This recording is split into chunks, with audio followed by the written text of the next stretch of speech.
Shalom Ouvracha, je suis le Rav Azriel Cohen Arazi. Je m'adresse de Jérusalem pour vous dire la chose suivante. On m'a informé dernièrement qu'il y avait des femmes qui souhaitaient commencer à organiser des chaînes de lecture du Zohar pour les femmes. Jusque-là, il y avait la chaîne de lecture des Tehillim, c'était extraordinaire.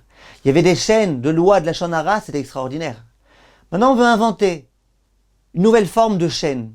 Chaîne de lecture du Zohar. Pas d'étude du Zohar, pas de compréhension du Zohar, mais juste de lecture du Zohar. Lecture sans comprendre. Et ces organisatrices, elles disent, quel est le problème? Il est écrit partout que lorsqu'on lit le Zohar, bien qu'on ne comprend pas, ça purifie notre âme.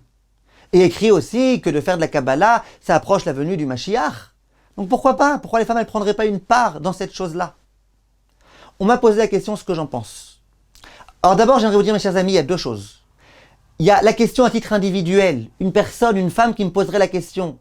Qu'est-ce que vous en pensez? Est-ce que ça vaut le coup pour moi, femme, que je lise le Zohar? Mais il y a une deuxième question. Est-ce que ça vaut le coup d'organiser des chaînes de lecture du Zohar de façon publique? Alors écoutez bien, mes chers amis. Tout d'abord, dans tous les livres de Zohar et de Kabbale, il est écrit nulle part. Est-ce que lorsqu'on dit que la lecture du Zohar, ça purifie l'âme, c'est vrai pour les hommes uniquement ou aussi pour les femmes? C'est écrit nulle part en tous les cas de tout ce que j'ai cherché, de tout ce que je me suis renseigné, c'est écrit nulle part. Donc a priori c'est écrit nulle part, question, alors qu'est-ce qu'on fait?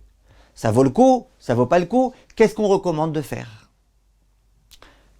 À l'époque, une femme m'avait posé la question, à titre donc individuel, elle voulait lire du Zohar pour purifier son âme.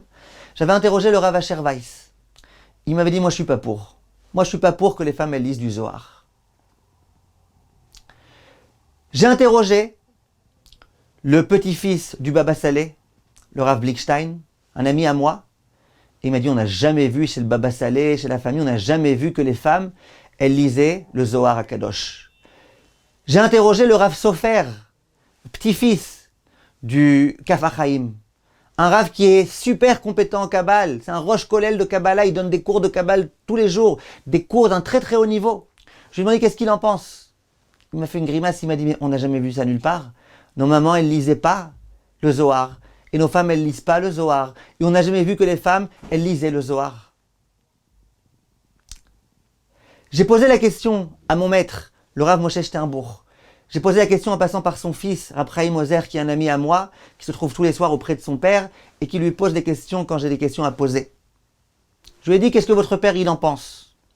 Le Rav a dit, moi je pense que la lecture du Zohar pour les femmes, c'est pas conseillé, au contraire. C'est complètement à éviter. Le Rav a dit, c'est pas la peine de s'exciter, de dire que Chas Veshalom c'est la fin du monde si les femmes elles font ça. Il dit, mais moi, personnellement, je recommande pas. Il rajoute autre chose, le Rav, et il dit, et ça sert à rien pour la Neshama. Tout ce qu'on dit que c'est bien pour la Neshama et que ça purifie et tout, c'est pas pour les femmes. Le Rav Moshe Sternbourg, le grand décisionnaire de la génération, il dit pour les femmes, ça sert à rien, ça purifie pas du tout son âme. Il dit, et moi je conseille pas. Et après il continue, et il dit, en dehors de ça, c'est un petit peu du mépris pour la Kabbale. Que la Kabbale, qui est quelque chose de tellement, tellement profond, se soit lu comme ça, comme un journal, que ce soit lu par les femmes, pas que par les hommes, Talmidei Chachamim. Il dit, moi je pense que c'est un petit peu un mépris. Pour la Kabbale, pour le Zohar qui a été rédigé par Rabbi Shimon Bar Yochai. אבל בעיקרון צריך לדעת שזה לא שייך להם בכלל. זה לא שייך אנשים. זה אלף כבר נשמח כתיקו נשום בזה. אין תיקון נשמה? זה לא מועיל שום דבר. זה לא קשור אליהם. הבנתי, זה גמור. אני יכול להגיד את זה בשם הרב, כן? כן, כן. תודה רבה, תזכו למצוות. שזה להם זה לא קשור, אבל זה גם לא טוב. אבל זה לא... כן זוג בשם תתי, רגע, כן זוג בשם תתי, כן מנסה לשקול שתביידו, סיפס לזה זוג בשמה. בסדר, מה שאפשר להגיד בשמו, הלו. כן. שזה לא קשור לנשים ועדיף שלא יעשו את זה. בסדר גמור. פרק ציטה תיארת שכן באים לצעפירצה, צריך וייסוס. אבל באים לחבור לדברים שבלילוש בישראל. שמזל זה לקבור J'aimerais, mes chers amis, rajouter quelque chose et vous dire. A priori, on pourrait dire, bon d'accord, mais ça va, c'est pas si grave que ça. Ça veut dire quoi? Si ça aide, ça aide. Si ça aide pas, c'est pas grave. On a lu quelques versets, qu'est-ce qu'il y a? On a lu quelques enseignements de Rabbi Shimon Bar Yochai. Il faut savoir que c'est pas vrai. Il y a certaines choses qui, justement, selon la Kabbale, quand on les fait par des personnes qui ne doivent pas le faire, au contraire, c'est pas seulement que ça aide pas, mais c'est que ça aggrave la situation. Par exemple, le Tikkun Chatzot, la tfila qu'on fait à minuit, où on pleure la destruction du Beth Amikdash. Le Ben Ishraï dit, il ne faut pas que les femmes elles fassent. Il dit, et si elles font, c'est pire. C'est pas que ça va pas aider, c'est que c'est pire, c'est mauvais. C'est pas bien, c'est nocif.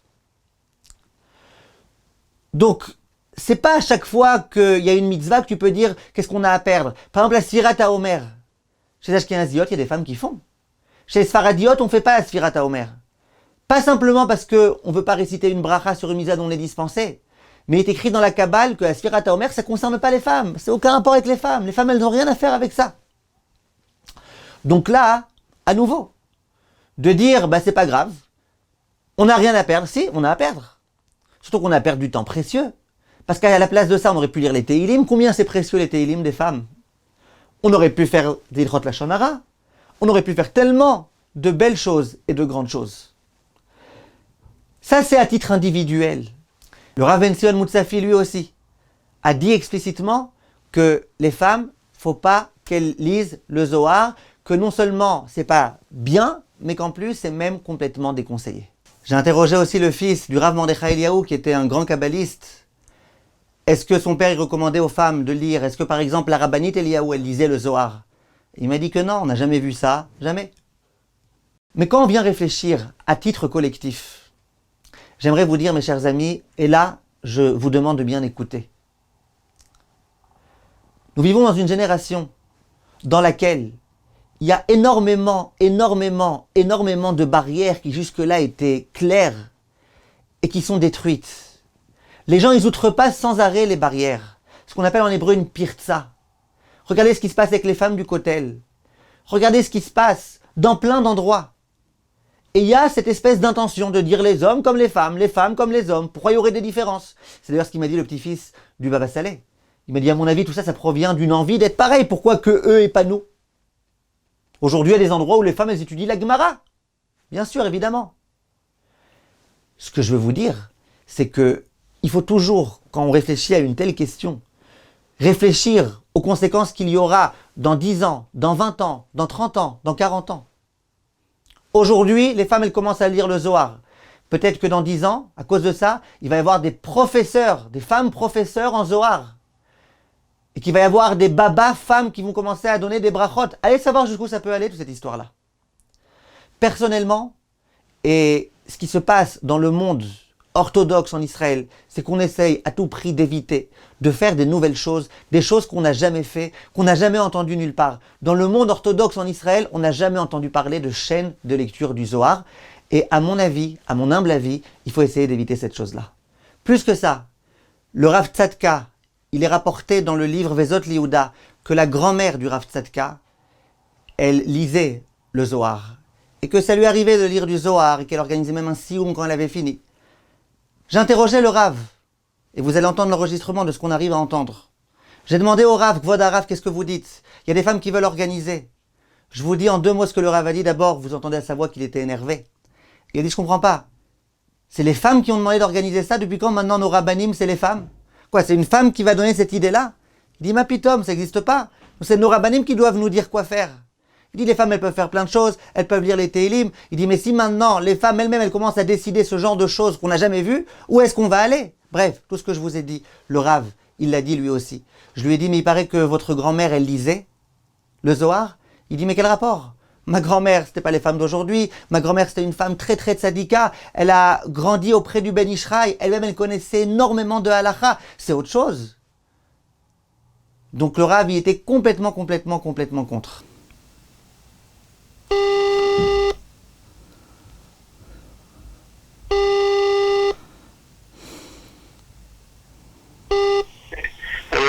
כן, שלום כבוד הרב. אפשר שאלה בבקשה? כן, תודה רבה. עכשיו הודיעו לי שבצרפת הם רוצים לארגן איזה קריאה לנשים, כן, לא לאנשים, לנשים, של הזוהר, כמו שהיו עושים של תהילים, הרבה קבוצות וזה, הן רוצות לקרוא, בלי להבין, לקרוא זוהר, הן אומרות שזה מתאר את הנפש, ורציתי לדעת מה הרב אומר על זה. מי עושה את זה? מי מציע את זה? אישה צרפתייה, היא רוצה לארגן שהרבה נשים צרפתיות. אישה חוכמה בנשים בפרס. יש רבנים שיגידו, נשים יגידו לך מה לעשות, זה חוכמה הזאת. אז הרב אומר... לא אישה תגיד לנהגות. אז הרב אומר זה לא מתאר... אפשר בהחלט לעשות את זה. שתקול זה חוכמה לעשות דברים בלי רבנים. כן, אז לכן שואלים את הרב... כן, זה מה זה לנשים? זה מצליחים תהילים, זה מה נשים, זה זוהר. הבנתי, ואמרו לי שאמא... זה חוצפה שכל אחד יהיה מנהיג. אישה צריכה לראות מה לעשות. יש רבנים, יש רבנים, יש גדולי הדרושים, בסדר, גם אמרו לי שהאמא של הרב הייתה קוראת זוהר, זה שככה כתוב ב... לא יודע שטויות, אם זה לבד זה לבד, לא דומה. זה פרטים, צדיקים, זה דבר אחר, כללי משהו אחר. אז כן, אמא של הרב כן, אבל נשים רגילות לא כדאי. הנה, סבתא, הייתה צדיקת גדולה.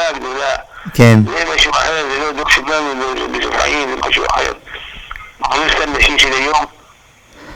אז הרב אומר זה לא מתאר את הנפש של הנשים לקרוא זוהר, רק לגברים. לא, צריך להשאיר את החוצפה, לעשות הוראות, וכל אחד יביא מה יהיה. בסדר גמור, תודה רבה הרב, תודה רבה. יש רבנים שאין יבוא. תודה רבה כבוד הרב. אחרי מה לכל הגדול, נשים של היום זה לא נשים של פעם. נכון. תודה רבה הרב. J'espère que mes propos sont clairs et Bezrat Hashem, diffusez cet enseignement-là et essayez d'investir le peu de temps qui reste jusqu'à la venue du Mashiach à des choses dont on est sûr à 100% que ça peut effectivement aider. Kol Tov, mes chers amis.